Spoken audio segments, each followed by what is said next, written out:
డైరెక్షన్లు డైరెక్షన్లు నడుస్తున్నాయనేది కనిపిస్తుంది. సార్ 100 ఏళ్ల విప్లవ జీవితం అచ్యుతానందన్. ఇక మన చర్చ ముగింపులో ఈ గొప్ప ప్రజానాయకుడు మోదీతో సహా అందరూ అన్ని పార్టీల వాళ్ళు కూడా 100 ఏళ్ళు సంపూర్ణమైన జీవితం 101వ సంవత్సరంలో చనిపోయాడు ఆయన. 82వ సంవత్సరంలో పోరాడి ముఖ్యమంత్రి అయ్యాడు. అంటే ఇవన్నీ మామూలు రికార్డులు కాదు. 85 ఏళ్ల పాటు కమ్యూనిస్ట్ పార్టీలో చివరి 50-60 ఏళ్ళు సిపిఎంలో ఆయన ఉన్నారు. ఆయన కయ్యూరు విప్లవ పోరాటం అంటారు. భారతదేశ విప్లవంలో తెలంగాణ సాయుధ పోరాటంలాగే కయ్యూరు విప్లవ పోరాటం కూడా చాలా ప్రసిద్ధి. అప్పుడు అరెస్ట్ అయ్యి అప్పుడు చిత్రహింసలు అనుభవించిన అచ్యుతానందన్ చివరి వరకు నిలబడ్డారు. ముఖ్యమంత్రి అయ్యాడు, 3 సార్లు ప్రతిపక్ష నాయకుడు, సిపిఎం కేంద్ర కమిటీ సభ్యుడు, 32 మంది కలిసి సిపిఎం వ్యవస్థాపక సభ్యులు. వాళ్ళలో ఈయన చివరి నాయకుడు.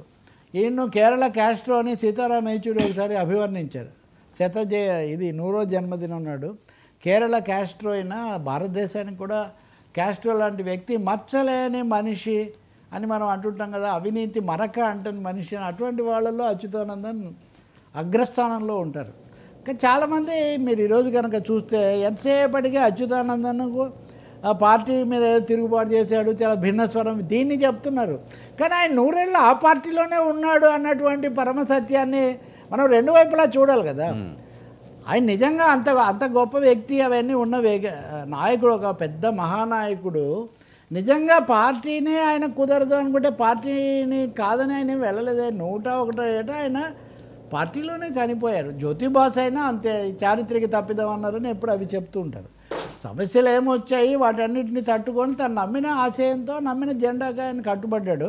100 ఏళ్ల విప్లవ జీవితం అంటే 101 ఏళ్ల మనిషిని ఇంక మనం ఏమంటాం.